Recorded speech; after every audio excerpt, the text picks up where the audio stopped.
Hello and welcome back to Tribal Wars gameplay. So, it's been some time and I haven't made an update, but there was nothing really to report, to show, so I have just been quiet and I have been building very nicely. The only thing that I can show the development on the map is this village that we marked as red turned gray now. It turned barbarian and we are already taking it. We cleared the village. You can see here it had just the starting units in it, no walls, so it was an easy, very easy clean. And now we are sending, we already had 2 attacks with noblemen. The last one put the loyalty to 41, and with the one is yet to come, and tomorrow I will send the noblemen again once they return, and I'm hoping I'm gonna get the village and that nobody else will get it. I'm especially worried about some big pro player targeting this village because it's a nice setup if you're jumping from far away. This is nice to have as the first village when you colonize new area. But yeah, I hope we will make it tomorrow at around 4 p.m., 3 p.m. It should be ours, and yeah, I'll post how this goes. But yeah, other than that, there's been not much has been going on.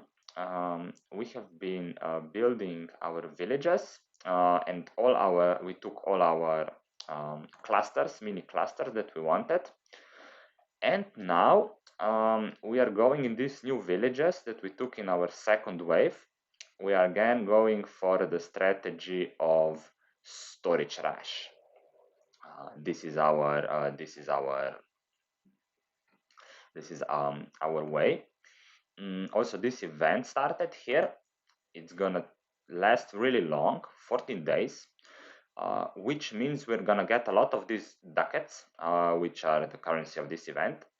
And this means we're gonna get a lot of very good rewards. Specifically, I'm going for obviously a couple of flamboyant speeches, a couple of flag boosters, but I will also invest a lot into the resource packages, different types of resource packages, because this will couple very nicely with our strategy of storage rush.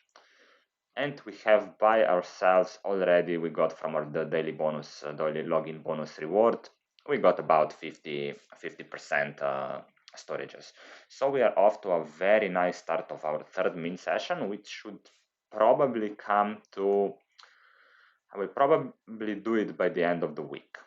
So during the weekend or start of the next week, I will probably go for the mint session. But since not much is going on, I wanted to talk a little bit about our future strategy, and also I want to make a throwback on what we did good, what we did bad. So yeah, first of all, we have 29 villages. And that is very good. Considering that we started less than a month ago, I'm very happy with this result. We have also upgraded our villages very nicely. The ones that we got in our first wave of conquering, they already have 4K points. They are pretty well upgraded. Slowly they are coming to the point where our clay and wood pit are level 30, which means we can start focusing more on other things. And this brings me to the bad side. What we did, let's put it like this, what we did bad. And this would mainly be our army. We can look here at the achievements and we can look at our growth achievements. You can see here, yes, here, that we have 30,000 units recruited so far. This includes offensive units, all the units that were replaced during, that died during farming and were replaced. So yeah, we don't have a lot of units. Like this guy here, if we compare ourselves with him, we are catching up to him. He's only a bit stronger than us, but he has this already, more than 50,000 units recruited.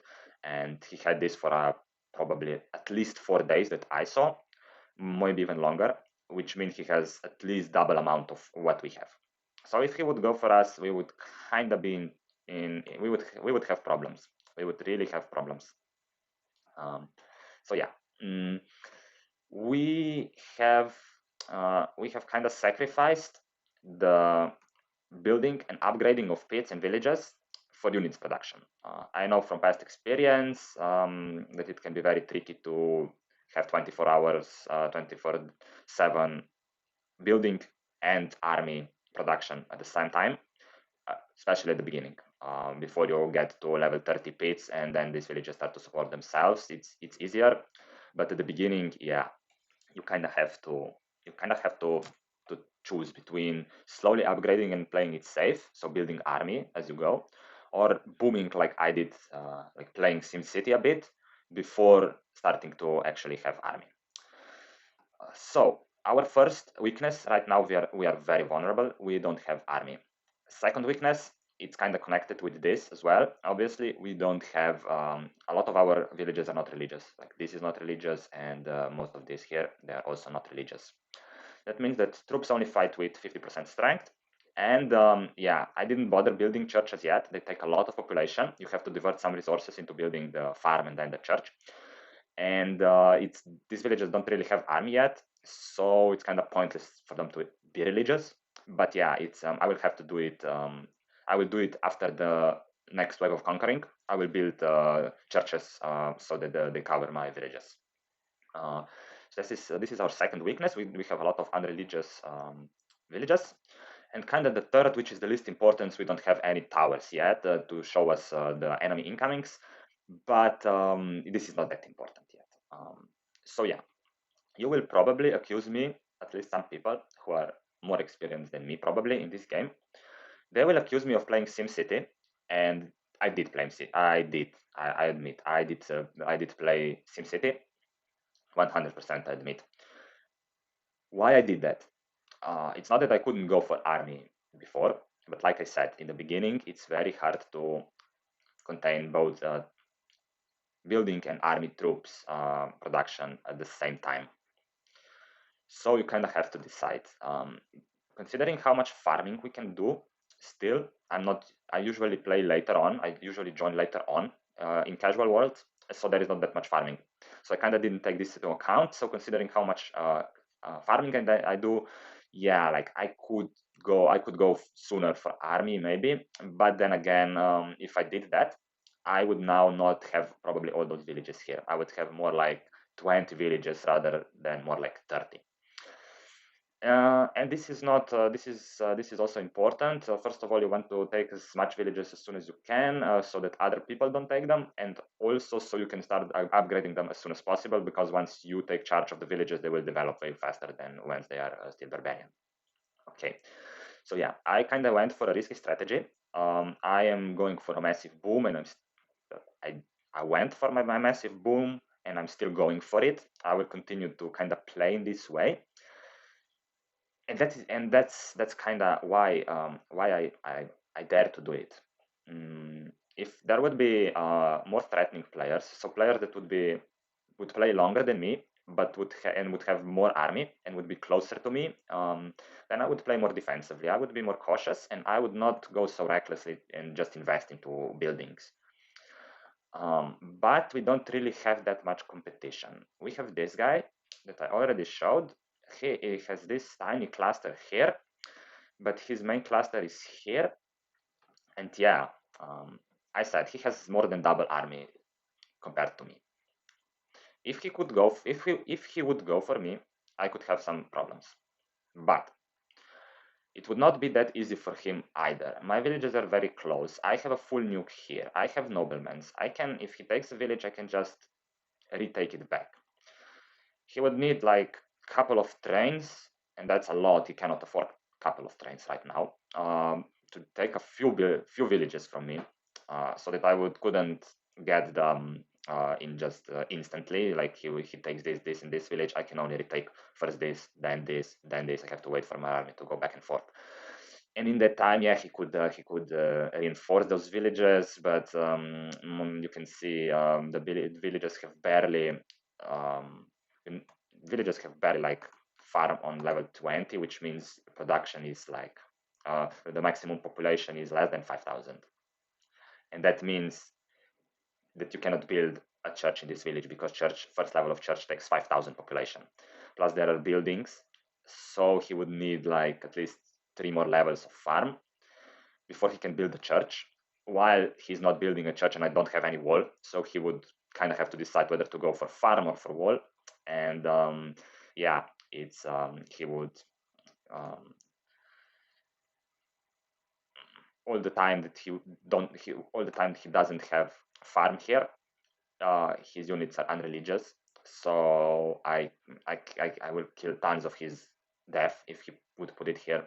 It would not be that easy for me. It would hurt me a lot. Probably I would even lose a couple of villages permanently, but it's not worth for him to go there because he has to think about his conquering and the villages he wants to take before other people take them. He has less villages than me still, and yeah, he at some point my guys will start become competition. He's already in competition with alcoholic, so he's not anymore. Yeah, he jumped tribes. They are now teammates. But still, it's yeah, it's I prefer my play style for now. So I don't have any competition. I don't have any real competition. At least not in terms of somebody that could directly attack me. I have tons of competition like this guy, who is growing like crazy. And yeah, he took a village here. I don't know what he's doing with it. I hope he's not leaning like this into me, because I was planning to take like this. So yeah, I have a lot of competition in terms of people who are bigger than me and who are slowly going to start spreading to the rim, like this guy. This is one of the biggest players. He is second or third in this world. And he decided to make himself a cluster over here, you can see, right?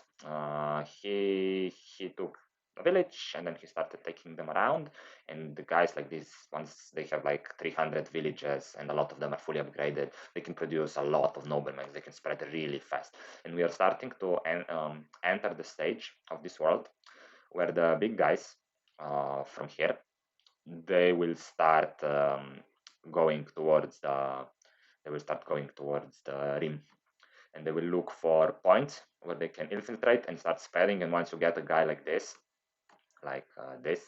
if I was somewhere here, whatever, here, like my future is basically over. I am more or less done for it. He will take villages way faster than I can. He will just grow around me and I will just be stuck in there. I will then have to jump, make another cluster somewhere else. So yeah, it's I have competition in that sense. That's why I'm also playing the way I'm playing. Very risky, big risk, big reward. If nobody goes for me, I can reduce the gap between me and other players theoretically. Even though it's kind of in theory it stays the same, the gap stays the same. But I kind of have more chances playing this way, looking on the long term, than if I play safely and start going for army straight away. It's not gonna it's gonna take me way too long. So yeah, we're going for our villages will now slowly start. We are at the point where we are getting the level 30 pits, at least wood and iron. We have them at some villages already. And yeah, that means that once we do that, once we get level 30 pits, then we go immediately after the army. Because even though I said I'm fine, I would like to have army. I need army for taking new villages, for protecting the new villages if they're contested, and so on. So yeah, we have already started to change. You can see units lost. This is before the second noble wave. This is our fight for the bonus, the wood production bonus village, and this is basically after the second wave of conquest. So you can see that we started to get more and more and more and more units, and we had before we made like 300 per day, 500, 700, whatever. Now we make like 3,000 per day, and it's going to increase very fast in the next days as well, because most of my villages from the second wave of conquering are just today and tomorrow. They will start entering they will finish the pits and they will start building the barracks and the stables and unit production facilities. So this is gonna shoot up tomorrow, and the day after we will have like double, maybe even triple. We'll have probably like 5, 6, 8K units per day, and we're gonna catch up in like a few weeks. We will, in a week or two. Let's say we will have our first, not full defensive nukes, but more substantial defensive nukes for sure. And yeah, we will be much less vulnerable than we are now. Um, so yeah, like I said, I'm preparing, gearing up for the third mint session. To get I have 3 noblemen now, and to get them, I did emergency mint session. I have, you can see here, the flag is minus 23 coin costs. I put this, I didn't use any boosters. I also used all of my these war chests that I have had somewhere here. I used all of them. Maybe it's a waste, maybe it's not. Well, I wanted to have at least 3 noblemen because let's say loyalty will be around 30 to 40 when I attack. When my next wave of noblemen come, I would like to have at least 1 nobleman in the reserve. So when I take the village, if I see there is an incoming from another player, I have at least 1 nobleman in reserve, so I can retake the village if he takes it. So yeah, we will see. You can see all those cyan marked villages. Those are the villages I'm planning to take in the next wave. I'm kind of make another cluster here, and I'm going to focus just on supporting let's say this is my western front. So we made a bit of our presence in the eastern front. And now I want to I want to build presence on my western front as well and support those bonus villages a bit. I'll make a couple villages around them. This one is great, fits greatly into my plan. So yeah, I'm gonna make a cluster here, and I'm also gonna go for villages that will be as far away from me as possible, and I'm gonna make a, even though these are our secondary clusters, this is going to become like one huge cluster at some point, and I'm going to start making secondary cluster here so I can take villages, so I'm staying close to the rim. So this is a must. I will take at least 1, 2, 3 villages here, and the rest is going to be this. And for the fourth mint session, probably I will go more for like consolidation of my main cluster and probably also slowly expanding down here. So yeah, that's it for this update. It's been way longer than usual, but it's kind of, I wanted to put it out of my chest, to like speak more about how I'm playing and why I'm playing. But yeah, that's it. Have fun and see you in the next update. Bye.